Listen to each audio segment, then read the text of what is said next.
كوني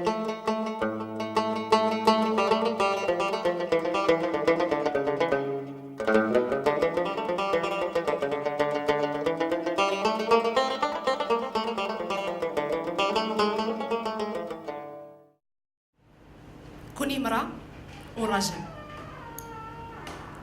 Be a man and a woman at the same time. These were the words of my great-grandmother, the mother of my mother, and I knew her. She passed away 15 years ago, and she was actually my best friend. A strong lady, this short, and she could run like amazingly fast. And she was, in her way, in that time, she was brilliant. And strong woman and a feminist in her time. And she taught me a few things in life, lessons that I will never forget. Don't be afraid of anything or anyone, and chase your dreams, and don't take no for an answer. And I was a little kid, and I used to listen to her and say, yeah, whatever. But now that she's not here, I hear her voice, even today, because she's buried a few miles from this Riyadh, actually. So I feel her presence, and Kuni mara wa rajul, that was her mantra to me. Kuni mara wa rajul. Mara wa rajul, a man and a wife, and his wife, my parents. I think this is the sweetest picture. He's looking at her like, you look good. Even after like 40 years of marriage, and she's like, wait, a picture. That's my mom. And I love them because of them and their hard work, they came to the Netherlands in the 70s and provided for their 4 children a better future, an education, and pushing us forward and driving us to take the best out of us. Because we were living in the Netherlands, a country where Moroccans, they were interesting until the 80s. And later, in the 90s, we had some trouble with Moroccans in the Netherlands. This is Amsterdam, the west side, where I grew up. It's not the ghetto, sort of the ghetto. And I saw some stuff. I was part of the Moroccan community, but on the other hand, I was not. I was an observer. And I saw things happen in my community, in my street, that I didn't like. Youngsters didn't finish their school, didn't educate themselves, didn't have any future plans, getting married too early, having children too young. And I said to myself, I don't want this. I want to be somebody else. This is not me. So at a very young age, I went with my mom. She was and is still a powerful woman and making a change within the Moroccan female community. I went to a studio session. She had an interview with one of the first male Moroccan interviewers in Morocco, in the Netherlands, I'm sorry. This guy, Najib Tosli, passed away a few years ago. He was actually my inspiration to be a journalist. I went to the studio with my mother to get interviewed by him. And I saw these lights, and I saw the studios, and I saw the interaction, and I was like, wow, this is what I want. This is my dream. But I was living in the west side of Amsterdam, and everyone told me, you cannot do this. A journalist? What is that? It's impossible. Even at school, teachers told me, you cannot attend higher education. Don't try it. Don't even try. Just go to a school where you work with your hands and that's it. And I couldn't accept it. So my driving force was always to prove people wrong. That is in my character. That's my Moroccan way. But it's also my stubbornness to prove them wrong. So when I was actually in Marrakesh a few years ago. I was 18. And I said, I want to be a journalist. I want to be the first Moroccan anchor in the Netherlands. And it was this dream I had, and I hold on to that. Even when people told me, They laughed at me, like, yeah, right. You're never gonna make it on television. You will never make it as a journalist. But I wanted to make a change because I didn't recognize myself on television. I didn't recognize myself in this imaging of multicultural society. I didn't see them as speakers. I didn't see them in the leaderships. I didn't see them in organizations, and I wanted to make a change. But I didn't know how yet. I had this dream, but I didn't know how. I couldn't grasp it yet. And I made it. My first appearance on Dutch television, the picture under is the picture for the local television in Amsterdam, which is quite big. And later on, a few years later, the picture above is on national television. 1 million viewers every day. It was a morning show. I started at 5 o'clock in the morning, so I had to be up at 4. I didn't have a life. But I did it for a bigger cause, because I didn't see any colored, multicultural faces in the media. And I thought, I want to make a change. So I did.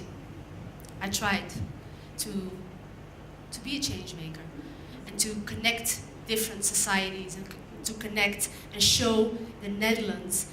I'm one of the faces of this country. This is my country. I've been born here, and this is the face of Holland as well. And it was interesting times, because in the 90s, we have the revival of the right-wing politicians.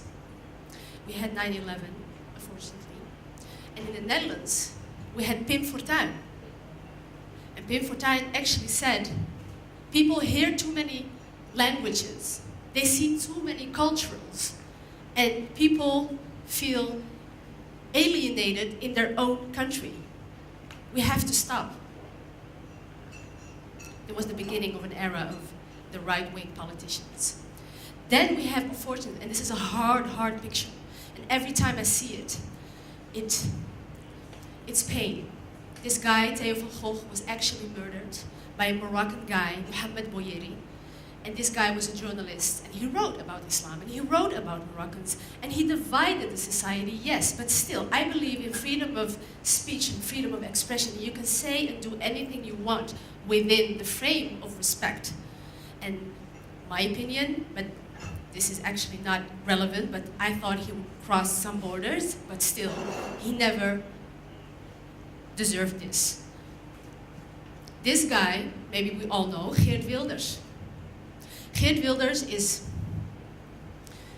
he's creating this movement of an anti-Islam voice all over the world, starting in the Netherlands, then to Europe. He travels all around the world to talk about these Islam in a very negative context. And what he does, and what he actually tries to do, is divide this community that I live in, my country, where I was born, to divide in separate groups. And there was pain. So this guy, every time I see him on television, every time I hear him speak, it hurts me. So one day I actually met him. I met him a few times for my work at this national television where I worked. And he was a guest, he was a speaker. So I actually went to him and I asked him, what is your problem with me? What is your problem with me? I'm a Muslim, I'm a Moroccan. No, I was different. It's not about you, it's about the rest of your group. Anyway, this movement that he created, caused a lot of pain. And we had problems with Moroccans. I don't deny that. We have a group of youth that is not that positive and maybe not that integrated.